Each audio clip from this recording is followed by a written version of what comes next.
साल 2017 में 24 जून को हुए गैंगस्टर आनंदपाल के एनकाउंटर का केस एक बार फिर चर्चाओं में है, क्योंकि सीबीआई की स्पेशल कोर्ट ने सीबीआई की क्लोजर रिपोर्ट को खारिज कर दिया और कथित मुठभेड़ करने वाले 7 पुलिस अफसरों के खिलाफ हत्या का केस चलाए जाने के आदेश दिए हैं। इसके साथ ही आनंदपाल के फेक एनकाउंटर की रियल स्टोरी भी सामने आई है। आनंदपाल के वकील ने कोर्ट में इस बात के पुख्ता सबूत दिए हैं कि पहले पुलिस ने एक घर के बाहर घेरा डाला, फिर आनंदपाल को छत पर जाकर सरेंडर कराया और उसके बाद करीब जाकर उसे गोली मार दी। बाद में इसे एनकाउंटर का दावा कर दिया गया। इतना ही नहीं, जिस पिस्तौल से गोली मारी गई वो एक पुलिस वाले की थी, जबकि सीबीआई की क्लोजर रिपोर्ट में उस पुलिस वाले के मौके पर मौजूद होने का जिक्र ही नहीं किया गया। 7 साल बाद अदालत ने यह फैसला आनंदपाल की पत्नी राज कंवर की याचिका पर सुनाया है। इस याचिका में सीबीआई की उस क्लोजर रिपोर्ट को चुनौती दी गई थी जिसमें तत्कालीन चुरू एसपी राहुल बारहट, डीएसपी विद्या प्रकाश, इंस्पेक्टर सूर्यवीर सिंह और अन्य को क्लीन चिट दी गई थी। सीबीआई तक कैसे पहुंचा केस? 24 जून 2017 को जब आनंदपाल का एनकाउंटर कर दिया गया तो पुलिस को स्थानीय लोगों का भारी गुस्सा देखने को मिला था और लोगों ने इस मुठभेड़ में गड़बड़ी होने का आरोप लगाते हुए आनंदपाल के शव को करीब 18 दिनों तक रखकर विरोध प्रदर्शन किया था। इसके भारी विरोध प्रदर्शन के चलते दिसंबर 2017 में ही राजस्थान सरकार ने इस मामले को सीबीआई को सौंप दिया था। इसके बाद 2019 में सीबीआई ने इसकी जांच में इसे एनकाउंटर का दावा पेश करते हुए अपनी क्लोजर रिपोर्ट सौंपी थी। इसके बाद पत्नी राज कंवर और आनंदपाल के भाई रुपेंद्र पाल सिंह ने मई 2023 को इस रिपोर्ट को अदालत में चुनौती दी और खुद को एक प्रत्यक्षदर्शी के तौर पर बताया।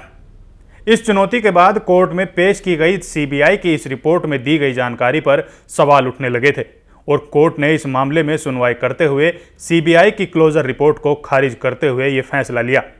आइए जानते हैं वो कौन सी वजह है जिसके चलते रिपोर्ट को खारिज कर दिया गया। एएसपी के पिस्टल की गोली का खोखा छत पर कैसे पहुंचा? एएसपी विद्या प्रकाश की ग्लोक पिस्टल से चली गोली का खाली खोखा एनकाउंटर के दौरान छत पर कैसे पहुंचा? केंद्रीय फोरेंसिक लैब के परीक्षण के मुताबिक ग्लोक पिस्टल की गोली का खोखा फायर करने वाले के पास ही गिरता है। पुलिस के बयानों के मुताबिक विद्या प्रकाश एनकाउंटर के दौरान छत और सीढ़ियों पर नहीं थे, फिर गोली का खोखा कैसे छत पर गिरा? पुलिस कर्मियों के फायर के खाली खोखे छत पर मिले। पुलिस के एनकाउंटर की कहानी के मुताबिक पुलिस एनकाउंटर के दौरान छत पर नहीं गई थी। बावजूद विद्या प्रकाश ही नहीं, सूर्यवीर सिंह और कैलाश की भी पिस्टल और राइफल के खाली खोखे छत पर थे। आनंदपाल अगर छत से AK-47 से फायर कर रहा था तो उसके जिंदा रहते हुए पुलिस का छत पर पहुंचना संभव नहीं था। इससे लग रहा है कि पुलिस एनकाउंटर से पहले छत पर थी। कमांडो सोहन सिंह के बयानों में विरोधाभास। सोहन सिंह ने पहले बयान दिया था कि आनंदपाल ने बर्स्ट फायर किया था। जवाब में उसने भी आनंदपाल पर बर्स्ट फायर किया जिसमें उसकी मौत हुई, लेकिन 7 फरवरी 2018 को सोहन सिंह ने अपने बयान बदल दिए और कहा कि आनंदपाल की ओर से चलाई गोली दीवार से टकराकर वापस आकर उसकी पीठ में लगी और यह संभव प्रतीत नहीं हो रहा था। टैटू की तरह बने घाव। आनंदपाल के शव का 2 बार पोस्टमार्टम हुआ। 25 जून को पोस्टमार्टम रिपोर्ट में 41 चोटों के निशान थे और 11 गोली लगने का दावा था, लेकिन 30 जून को हुई पोस्टमार्टम रिपोर्ट में आनंदपाल के शरीर से 2 गोलियां बरामद हुई थी। आनंदपाल के शरीर में लगी चोटों पर टैटू की तरह निशान थे और ऐसे निशान 6 फीट तक नजदीक फायर से बनते हैं। भाई रुपेंद्र पाल का हैरान करने वाला बयान।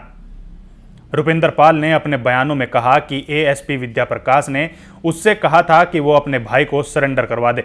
इसके बाद वो छत पर पहुंचा। पीछे विद्या प्रकाश, सूर्यवीर और कैलाश भी थे। उसने भाई आनंदपाल से कहा कि विद्या प्रकाश वादा कर रहा है कि एनकाउंटर नहीं करेंगे। इसके बाद आनंदपाल ने हाथ उठाकर सरेंडर किया, लेकिन इसी दौरान विद्या प्रकाश, सूर्यवीर और कैलाश ने गोली चला दी।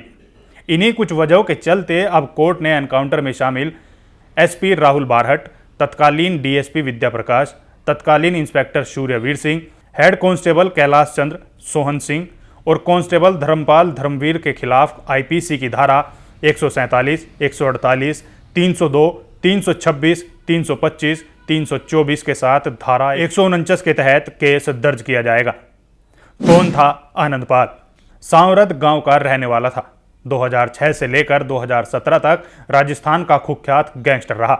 आनंदपाल सिंह के खिलाफ दर्जनों हत्या के मामले दर्ज थे। इनमें सीकर का गोपाल फोगाट हत्याकांड, डीडवाना का जीवन गोदरा हत्याकांड, खैराज हत्याकांड, श्रुति लूट हत्या जैसे कई संगीन मामले थे। बीकानेर जेल में गैंगवार और हत्या का मामला भी शामिल था। 3 सितंबर 2015 को डीडवाना कोर्ट में पेशी के बाद आनंदपाल सिंह पुलिस वैन से अजमेर हाई सिक्योरिटी जेल जा रहा था।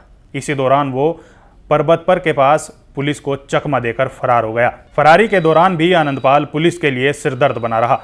कई बार पुलिस के साथ आनंदपाल सिंह की मुठभेड़ हुई।